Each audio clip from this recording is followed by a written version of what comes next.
Here you are going to measure the temperature of the hot body at a particular instant, at a particular duration. To measure the temperature of the hot body at a particular time, we need to use the Newton's law of cooling. Here let us take a sample. The sample, it is in hot condition. The mass of the sample is taken as m and specific heat capacity of the sample is taken as S. The hot body that is kept within a room, around the sample, the surrounding temperature is taken as Ts. Ts is nothing but room temperature. When it starts cooling, what will happen? Slowly the temperature of the sample, it decreases. At a particular instant of time, the temperature of the sample can be found by using Newton's law of cooling. Already in the previous video, the Newton's law of cooling was already taught. Now we are going to use the same Newton's law of cooling to derive the temperature of the sample at a particular instant of time. Here, the sample, it loses the heat. The amount of heat lost, that can be calculated by the formula dq. What is dq? Amount of heat lost. Usually Q is equal to m into S into T. That is a formula to calculate the amount of heat absorbed or lost. Here dq is nothing but amount of heat lost. Here in this case sample loses the heat. So the amount of heat lost, dq is equal to mass, specific heat capacity and difference in temperature. Initially the sample will be in a higher temperature. After losing the heat, the temperature is reduced. Therefore, the difference in temperature is taken as dt. Therefore, this is equation number 1. Now, on either side, divide the equation by difference in time dt. So, what you have to do? dq by dt is equal to m into s into dt divided by small dt. Here, this is difference in temperature, this is difference in time. Don't forget this.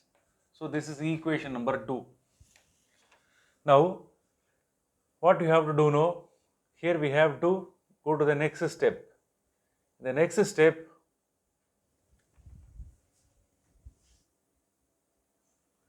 in the next step, we are going to use the Newton's law of cooling. From Newton's law of cooling, the next equation can be written. What Newton's law of cooling says? The rate of loss of heat. Rate of loss of heat means dq by dt. The amount of heat lost per unit time or rate of loss of heat is equal to minus of T minus Ts. What is T minus Ts? Difference in temperature between the surrounding and the body.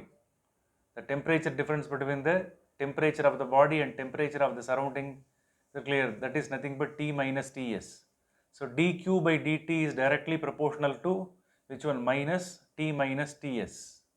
Here we have to introduce a constant. Are you clear? In the next step, I am going to introduce a constant dq divided by dt, that is rate of loss of heat. Here is equal to, now I am going to introduce a constant called A. This A is called positive constant. A minus A, T minus Ts can be written. Here A is called positive constant. A is called as, it's a kind of constant. This is also called as, what is this? Positive constant. Okay. So the next step, here this is the equation that is obtained from Newton's law of cooling. This one can be taken as the third equation and this one can be taken as the fourth equation. Look at the equation second and 4.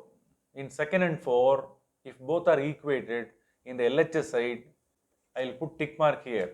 In LHS side, dq by dt is there, here also dq by dt is there.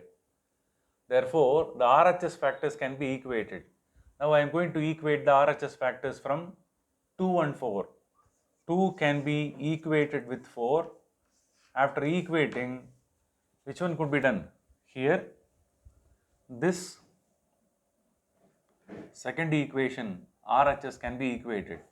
M S dt divided by T is equal to minus A T minus Ts. Both are equated. Now this T minus Ts can be brought down and the rest of the factors can be cross multiplied. Dt divided by T minus Ts is equal to minus A. This Ms can be brought down, cross multiplied. After cross multiplication, this dt alone is there, that can be cross multiplied on the other side. So this is the next form of equation. Next you are going to integrate this. Now in the next step, what should be written? On integration, on integrating. After integration, what you will get? Integrate, write the integration symbol. Dt by T minus Ts is equal to integral of A divided by Ms dt. So on either side we have written the integration symbol. Okay.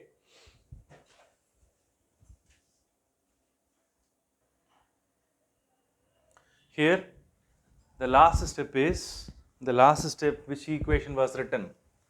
Integral of dt divided by T minus Ts is equal to minus of integral of A divided by Ms dt was written. Here look at the formula which is written there. Integral of dx by x is equal to log to the base ex, that is the formula. This equation and this one both are looking similar, therefore we can apply this formula here. After applying this one, what you will get? Log to the base e t minus ts could be written. Here this is the constant factors that can be taken out, minus a divided by ms, integral of dt can be written. Integral of dx is x, integral of dt is t. Okay, now I am going to integrate the factor on the other side. Log to the base e t minus ts is equal to minus a divided by ms, integral of dt is t. Now here I am going to introduce a constant called b1. b1 is another constant called integration constant. This b1 is called integration constant. Now we are going to write all the factors as the power of exponential. Okay, while writing the exponential on either side, how to write this? This factor must be written as the power of exponential. This factor must be written as the power of exponential. Now how to write this? E power of log to the base e t minus ts. Look at here, this entire factor is written as the power of e, which is equal to e power of a divided by ms t. Okay, plus b1 is there now. This is to be written as a separate power. Are you clear? E to the power of b1. Are you clear? So this is to be written separately, this one to be written separately. So on either side exponential is taken. Okay, so what should be done? This e to the power of b1, it can be replaced by the factor called b2. Are you clear? Now e to the power of log e t minus t, how it can be converted? Look at the formula. E power of log of e x is equal to x. The same formula that could be applied here. Here this factor, it looks like x. Therefore, e to the power of log to the base e t minus ts can be written as t minus ts. So this must be written here. So what is the remaining thing? E power of a divided by ms t. This entire factor can be replaced by the single constant called, what is this? b2. Are you clear? So this is the final expression. Now what's our aim? Our aim is to get the expression for t. What is t? the temperature of the hot body at a particular instant of time can be calculated from this expression. T can be written outside, minus Ts can be taken on the other side. If it is written on the other side, how the equation would be? Ts plus e power of minus A by ms V2. So this is the expression. So here the thing is, by knowing the value of T, if you know the value of T, the corresponding temperature at a particular instant can be calculated. Very interesting one. If you know the value of time at a particular instant of time, the temperature of the instant temperature of the body can be found out. So the final expression would be T is equal to Ts plus E minus A divided by MST B2. So this is the expression. Here I will put tick here.